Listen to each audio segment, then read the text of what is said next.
Hello friends, आपका स्वागत है आपके अपने चैनल स्पेशल एजुकेटर भारत में। सो फ्रेंड्स, आज हमारा टॉपिक है C TET, UP TET, REET, KVS और सुपर टेक में बार बार पूछे जाने वाले सवाल। ये कुछ ऐसे टॉपिक हैं जो कि हर बार आपको पेपर में देखने को मिलते हैं। आज मैं आपके इस वीडियो में 5 नंबर पक्के कर दूंगा अगर आप इस वीडियो को पूरा देखते हैं। तो हम स्टार्ट करते हैं। उससे पहले आप हमारे चैनल स्पेशल एजुकेटर भारत को फॉलो कर लीजिए, जिससे हमारी आगे आने वाली वीडियो का समय समय पर आपको पता चल सके। हम स्टार्ट करते हैं। सबसे पहले मैं आपको कुछ बेसिक जानकारी देता हूँ। ये कुछ ऐसे लोग हैं जिनके बारे में हर बार पेपर में 1 नंबर में पूछा जाता है, जैसे कि जीन पियाजे। जीन पियाजे किस देश के वैज्ञानिक थे? स्विट्जरलैंड के ये एक वैज्ञानिक थे जिनका सिद्धांत का नाम था संज्ञानात्मक विकास। सेकंड आता है कोलबर्ग। ये अमेरिकन थे, इनके सिद्धांत का नाम था नैतिकता। वाइगोस्की, ये एक रूसी वैज्ञानिक थे जिनके सिद्धांत का नाम था सामाजिक संस्कृति। और नॉन चॉम्स्की, ये भी एक अमेरिकन वैज्ञानिक थे जिनके सिद्धांत का नाम था भाषा का विकास। ये कुछ ऐसे पॉइंट है जो कि आपको हर बार पेपर में देखने को मिलते हैं। ये वेरी वेरी इंपॉर्टेंट है। आप इसको कॉपी में अपने नोट डाउन कर लीजिए, जो कि हर बार 1 नंबर में पूछे ही जाते हैं। तो हम इसके बाद स्टार्ट करते हैं। ये हमारा क्वेश्चन नंबर 1। चॉम्स्की के अनुसार कौन सा कथन सही है? ठीक, चॉम्स्की का क्या कहना था? चॉम्स्की कहते थे जो बच्चे हैं वह जन्मजात ही भाषा सीखते हैं, मतलब उनमें बच्चे में भाषा सीखने की जन्मजात क्षमता होती है। इनका एक सिद्धांत था जिसका नाम था भाषा विकास, लैंग्वेज डेवलपमेंट। इनका कहना था जो बालक है इसके मस्तिष्क में एक ऐसा डिवाइस है, ये एक ऐसा यंत्र होता है जिससे कि बच्चा अपनी भाषा को अर्जित करता है, ग्रहण करता है, जिससे कि अपने बच्चा जन्म के पश्चात अपनी मातृभाषा या आसपास में बोली जाने वाली भाषा को सीखता है। इसके बाद इन्होंने इस यंत्र का नाम बताया था LAD, जिसका नाम है भाषा अधिगम यंत्र। ये भी आपको पेपर में पूछा जा सकता है, तो इसको आप ज़रूर याद कर लीजिए और अपने कॉपी में नोट डाउन कर लीजिए। इसके बाद सेकंड क्वेश्चन पर आते हैं।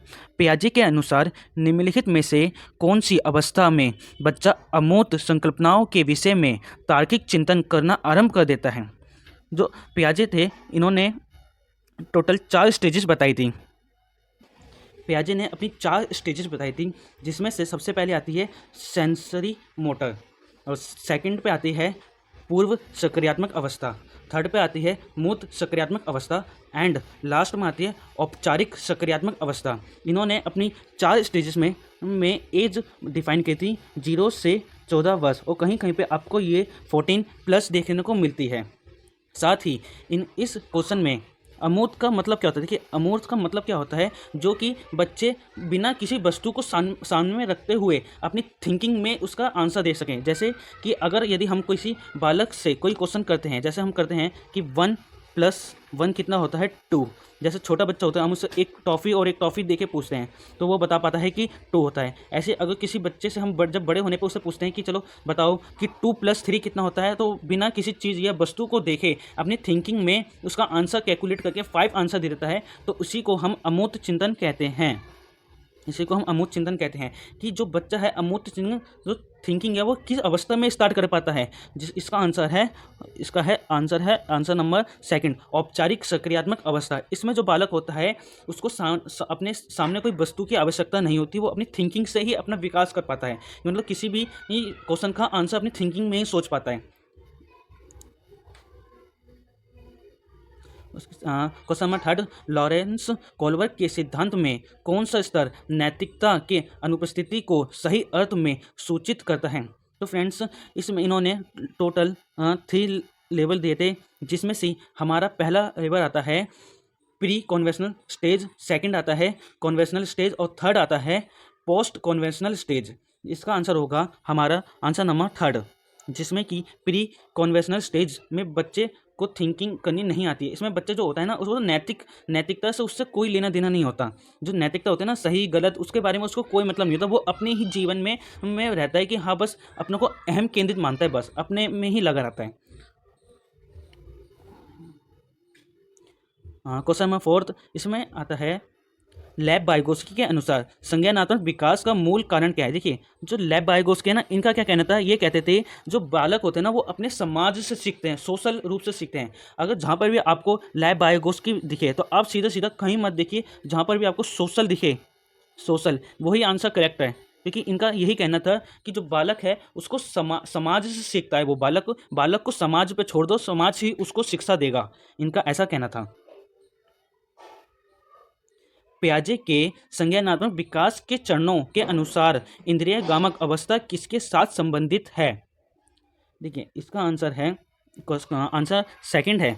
इसमें क्या कहते हैं, जो बालक होता है ना वो अपनी इंद्रिय गामक मतलब संवेदी जो प्रेरणा होती है, सेंसर मोटर, वो अपने कॉपी करके सीखता है। अनुकरण मतलब होता है कॉपी करना, अनुकरण मतलब होता है कॉपी करना, कि जो बालक होता है ना, बच्चा, आपने देखा होगा छोटे बच्चों को भी जो बड़े बड़े करते हैं उनको देख देख के वो कॉपी करते हैं। स्मृति का मतलब होता है जो बालक होता है ना उसको जो भी उदाहरण, ऐसा उदाहरण दिया जाए कि वो एक से दूसरा संबंधित हो, ऐसा उदाहरण को जो कि पहला वस्तु दूसरे वस्तु से संबंधित या जोड़कर उदाहरण देना चाहिए, ऐसा उदाहरण देना चाहिए इसके अंदर। इसका आंसर हो जाता है सेकंड। वाइगोस्की के अनुसार जब एक वयस्क बच्चे के निष्पादन के वर्तमान स्तर को सहयोग द्वारा विस्तारित करता है तो इसे क्या कहते हैं? इसका आंसर है थर्ड, ढांचा। इंग्लिश में इसे स्कैप फोल्डिंग कहते हैं। देखिए, जो वाइगोस्की थे ना, इनके मुख्य दो चीज़ें पूछी जाती है, एक होता है Z-P-D, zone of Pro Max development, इसे हिंदी में हम संभाविक विकास का क्षेत्र भी कहते हैं। तो ढांचा, इसका फोल्डिंग क्या होता है, इसमें ना एक ऐसी स्तर होता है, इसमें ना एक ऐसी व्यवस्था होती है जिसमें अगर किसी बच्चे को साइकिल चलाना नहीं आ रही तो कुछ समय के लिए उसको कोई दूसरा व्यक्ति उसको पीछे से सपोर्ट देता है, मतलब ये टेम्परेली हेल्प होती है जिससे कि जो बच्चा उसे कुछ सहायता मिल सके, कि कुछ देर के लिए उसको सहायता दी जाए ताकि वह उसमें कुछ स्टार्ट कर सके और हुनर सीख सके। इसी तरह हमारा क्वेश्चन नंबर 8 आ जाता है। देखिए, कोलवर्ग ने एक अपने थ्योरी में एक स्टोरी सुनाई थी, उन्होंने अपनी थ्योरी में ना एक स्टोरी सुनाई थी जिसमें कि एक हिज था। हिज क्या था, उसकी जो बीवी थी वो बीमार हो गई थी, तो उस पर ये एक दो ऑप्शन बचे थे। जब बीमार हो गई थी उसकी बीवी तो उसके पास दो ऑप्शन बचे थे, या तो वो चोरी कर ले जिससे कि उसकी बीवी सही हो जाए, या चोरी ना करे। तो उसी से रिलेटिव करते हुए क्वेश्चन पूछा जा रहा है। ये क्वेश्चन क्या पूछा जा रहा है कि एक बच्चा तर्क प्रस्तुत करता है कि हिज को दवाई की चोरी नहीं करनी चाहिए, वह दवाई जो उसकी पत्नी की जान बचाने के लिए ज़रूरी है, क्योंकि यदि वह ऐसा करता है तो उसे पकड़ा जाएगा और जेल भेज दिया जाएगा। कोलवर्ग के अनुसार वह बच्चा नैतिक समझ की किस अवस्था के अंतर्गत आता है? देखिए, जैसे मैंने आपको बताया था अभी, जो कोलवर्ग ने इन्होंने एक स्टोरी सुनाई थी कि हिज की बीवी एक बीमार होती है, तो इसमें यह पूछा जा रहा है कि एक बच्चा है जो कि बोलता है उसको चोरी नहीं करनी चाहिए, अगर चोरी करते हुए पकड़ा गया तो उसे दंड मिलेगा, उससे सज़ा मिलेगी, मतलब एक समाज का वो है कि उसे दंड के रूप में वो देख रहा है कि ये गलत काम है, कि हमें ये काम नहीं करना चाहिए, वरना इसके बदले में हमें सज़ा मिलेगी। तो इसका आंसर हो जाता है आंसर नंबर फोर्थ। इसका आंसर हो जाता है आंसर नंबर फोर्थ। तो हम इसका अगले क्वेश्चन पे चलते